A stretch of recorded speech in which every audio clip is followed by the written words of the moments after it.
ಎಲ್ಲರೂ ರಿಪೀಟ್ ಮಾಡಬೇಕು.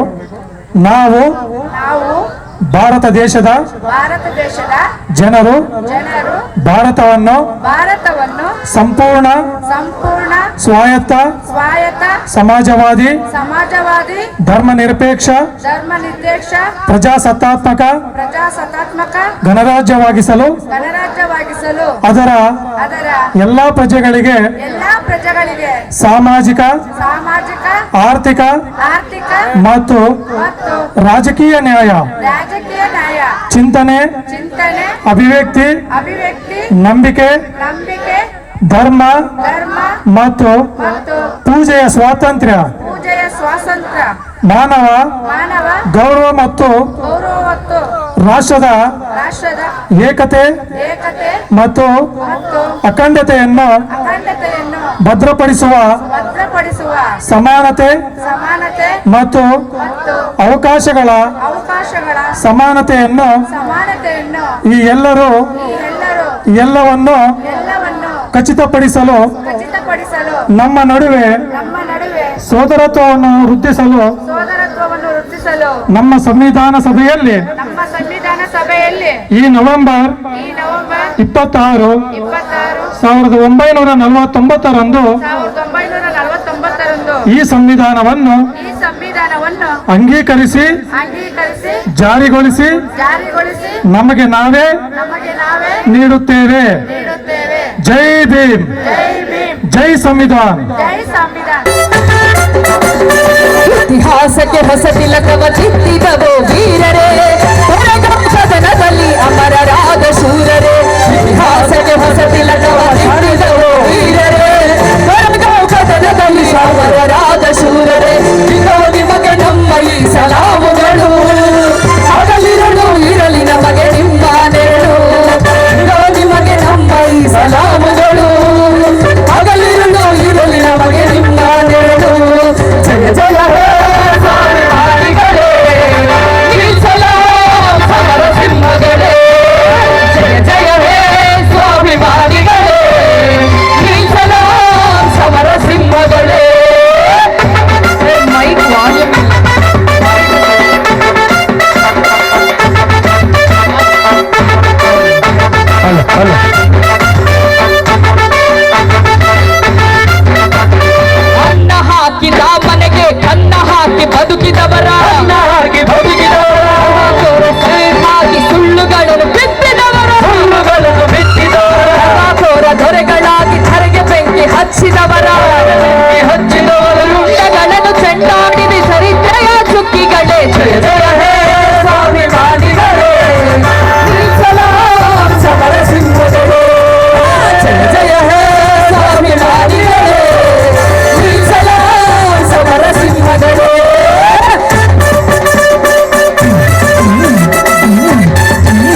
ನಾನಾ ಸೈತಾನರು ಪರಮನೀಚ ಪೇಶ್ವೆಗಳು ಆ ವಂಶದ ಅಹಂಕಾರಿ ಎರಡನೇ ಬಾಜಿರಾಯ ಮಹಾವೀರ ಸೈನಿಕರ ರಣಗರ್ಜನೆಗೆ ಹೆದರಿ ಹೇಡಿಯಂತೆ ಯುದ್ಧ ಭೂಮಿಯಿಂದ ಓಡಿ ಹೋದ ದಿನ ಜಯ ಜಯ ಹೇ ಸ್ವಾಭಿಮಾನಿಗಳೇ ಸಲಾಂ ಸಮರ ಸಿಂಹಗಳೇ ಜಯ ಜಯ ಹೇ ಸ್ವಾಭಿಮಾನಿಗಳೇ ಸಲಾಂ ಸಮರ ಸಿಂಹಗಳೇ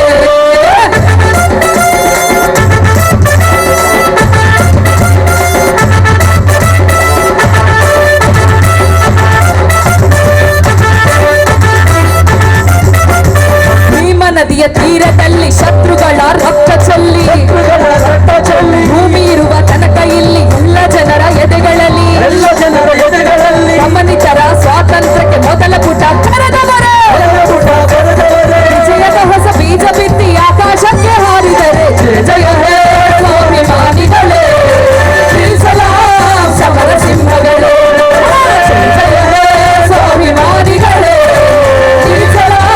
ಸಮರ ಸಿಂಹಗಳೇ ಇತಿಹಾಸಕ್ಕೆ ಹೊಸ ತಿಲಕವ ಬಿಚ್ಚಿದವೋ ವೀರರೇ ಕೊರೆಗ ಕದನದಲ್ಲಿ ಅಮರರಾದ ಶೂರರೇ ಇತಿಹಾಸಕ್ಕೆ ಹೊಸ ತಿಲಕವ ಬಿಚ್ಚಿದವೋ ವೀರರೇ ಕೊರೆಗ ಕದನದಲ್ಲಿ ಅಮರರಾದ ಶೂರರೇ ಇದೋ ನಿಮಗೆ ನಮ್ಮ ಈ ಸಲಾಮುಗಳು ಹಗಲಿರುಳು ಇರಲಿ ನಮಗೆ ನಿಮ್ಮ ನೆರಳು ಇದೋ ನಿಮಗೆ ನಮ್ಮ ಈ ಸಲಾಮುಗಳು ಹಗಲಿರುಳು ಇರಲಿ ನಮಗೆ ನಿಮ್ಮ ನೆರಳು ಜಯ ಜಯ ಹೇ ಸ್ವಾಭಿಮಾನಿಗಳೇ ಈ ಸಲಾಂ ಸಮರ ಸಿಂಹಗಳೇ ಜಯ ಜಯ ಹೇ ಸ್ವಾಭಿಮಾನಿಗಳೇ ಈ ಸಲಾಂ ಸಮರ ಸಿಂಹಗಳೇ ಈ ಸಲಾಂ ಸಮರ ಸಿಂಹಗಳೇ ಈ ಸಲಾಂ ಸಮರ ಸಿಂಹಗಳೇ ನೀ ಸಲಾಂ ಸಮರ ಸಿಂಹಗಳೇ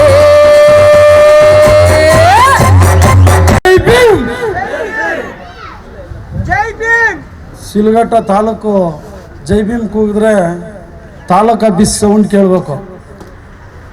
ಏನೋ ಊಟ ಅಲ್ಲ, ಡಾಕ್ಟರ್ ಬಾಬಾ ಸಾಹೇಬರು ಎಷ್ಟೋ ಸರಿ ಊಟ ಇಲ್ದಿರ ಹೋರಾಟ ಮಾಡಿ ಇವತ್ತು ನಾವು ಈ ಮಟ್ಟದಲ್ಲಿ ಇದ್ದೀರಿ. ಕೂಗ್ತಿರಲ್ಲ ಜೈ ಭೀಮ್, ಜೈ ಜೈ ಜೈ ಭೀಮ್. ಏನಿವತ್ತು ಶಿಲ್ಘಟ್ಟ ತಾಲೂಕು ಜಿಲ್ಲಾ ಸಮಾವೇಶ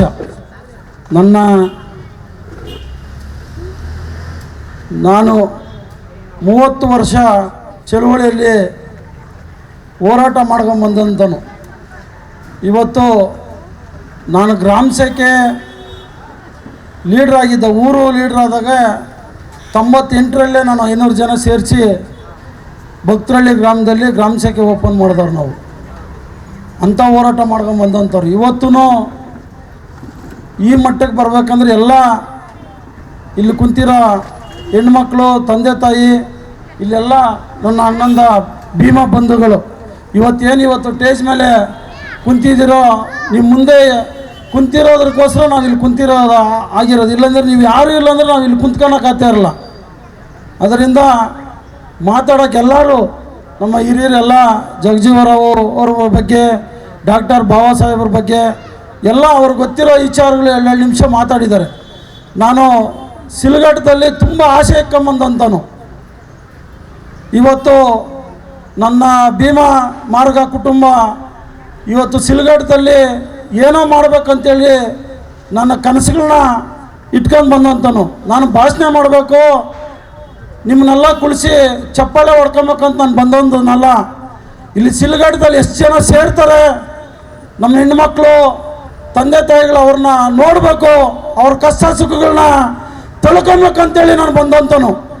ಅದಕ್ಕೆ ಅವಕಾಶ ಮಾಡಿಕೊಟ್ಟಿಲ್ಲ ಇವತ್ತು ನೀವು ಶಿಲ್ಘಟ್ಟದವರು. ಯಾಕಂದರೆ ನಾವು ಪ್ರತಿಯೊಂದು ಜಿಲ್ಲೆಗೆ ಹೆಜ್ಜೆ ಹಾಕಿದ್ರೆ ಆ ಜಿಲ್ಲೆನೇ ಗಡಗಡ ಅಂತ ಅದುರ್ತೈತೆ.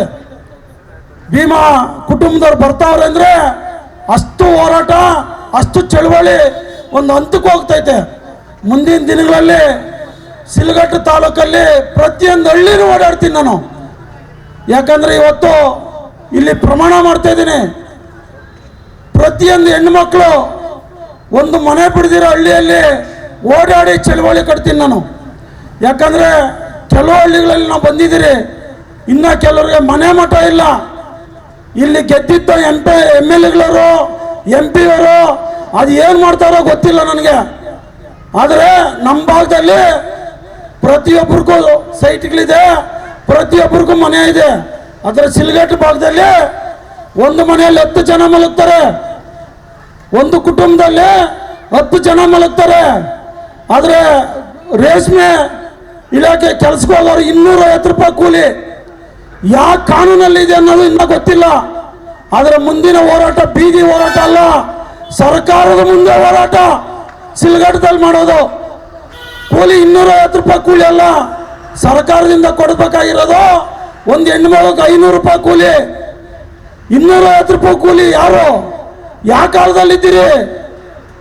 ಇದೇ ರೇಷ್ಮೆ ಇದರಲ್ಲಿ ಹೊಸಕೋಟೆ ತಾಲೂಕಿಂದ 500 kg 1000 kg ರೇಷ್ಮೆ ಬೆಳ್ಕೊಂಡು ಸಿಲ್ಗಟ್ಟಕ್ಕೆ ಬಂದು 2 ದಿನ 3 ದಿನ ಇಲ್ಲಿದ್ದು ರೇಷ್ಮೆ ಮಾರ್ಕೊಂಡು ಹೋಗ್ತಾ ಇದ್ದೆ.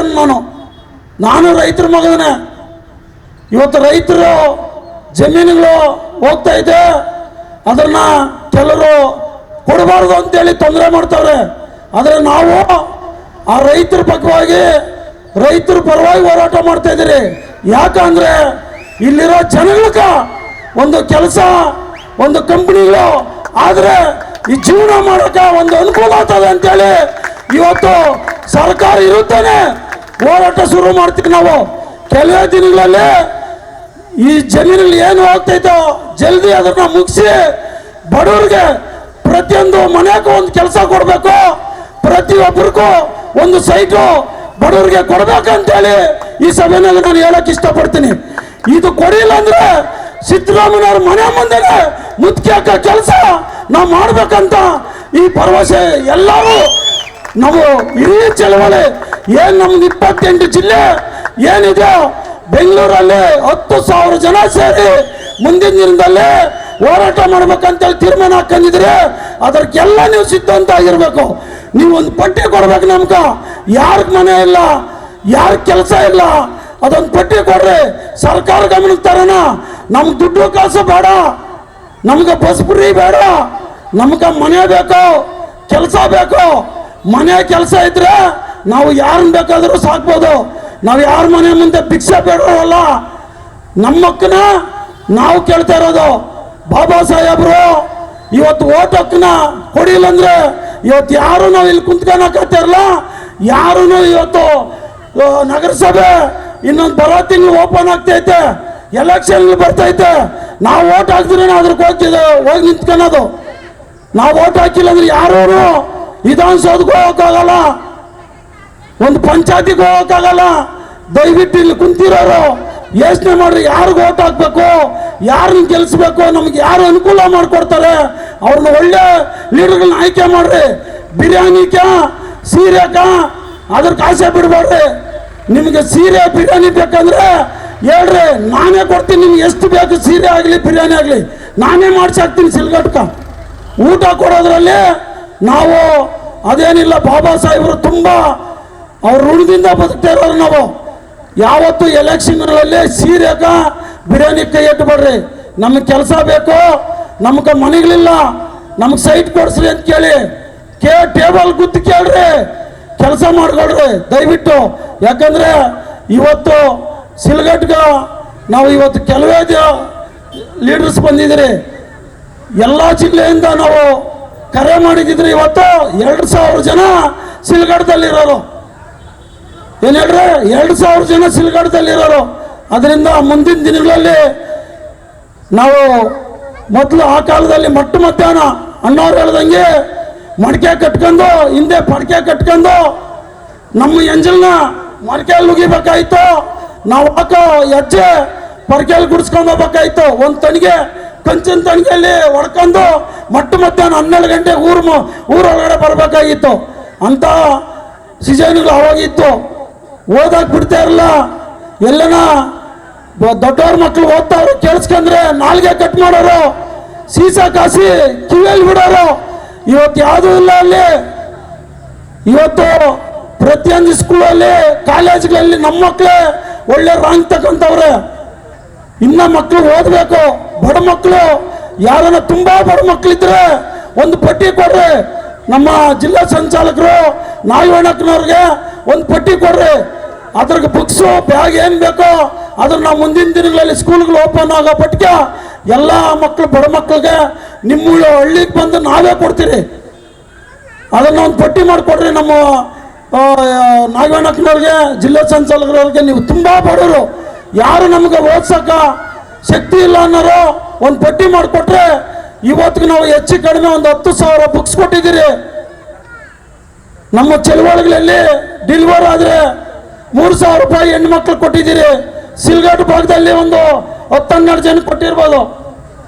30 ಜನಕ್ಕೆ ಡೆಲಿವರಿ ಆದವ್ರಿಗೆ 3,000 ರೂಪಾಯಿ ಕೊಟ್ಟಿದ್ದೀರಿ. ಯಾರನ್ನ ತೀರೋದ್ರೆ 3,000 ರೂಪಾಯಿ ಕೊಟ್ಟಿದ್ದೀರಿ. ಹೆಚ್ಚು ಕಡಿಮೆ ಒಂದು 1,600 ಜನಕ್ಕೆ ಇವತ್ತಿಗೆ ನಾವು ಕೊಟ್ಕೊಂಬಂದಿದ್ದೀರಿ ಎಲ್ಲ ಜಿಲ್ಲೆಗಳಲ್ಲಿ. ಅದು ಮುಂದಿನ ತಿಂಗಳಲ್ಲಿ ಅದನ್ನ ಇನ್ನೂ ಒಂದು ನಮ್ಮ ಮೆಂಬರ್ಶಿಪ್ ನಮ್ಮ ಸಂಘಟನೆಗೆ ಆದರೆ ಅದನ್ನು ಮುಂದಿನ ದಿನಗಳಲ್ಲಿ ಅದನ್ನು ಕಂಟಿನ್ಯೂ ಮಾಡ್ಬೇಕಂತೇಳಿ ನಾವೆಲ್ಲ ಮಾತಾಡ್ಕೊಂತಿದ್ರಿ. ಯಾಕಂದರೆ ತುಂಬ ಬಡವರು. ಯಾಕಂದರೆ ನಮ್ಮ ಊರಲ್ಲಿ ನನ್ನ ಬುದ್ಧಿ ಬಂದಾಗ ನಮ್ಮೂರ ಒಬ್ಬರು ಯಾರನ್ನ ತೀರೋದ್ರೆ ನಮ್ಮ ತಾಯಿ ತಂದೆಯರೇ ಗೌರ್ನರ್ಗಳ ಹತ್ರ ಒಟ್ಟಿಗೆ ಹೋಗಿ ಸೆರಗನತ್ತಿ 500 ರೂಪಾಯಿಗೆ 1,000 ರೂಪಾಯಿಗೆ ಬೇಲಾಡ್ಕೊಂಬಂದಿರೋ ದಿನಗಳು ನಾವು ನೋಡಿದ್ದೀರಿ.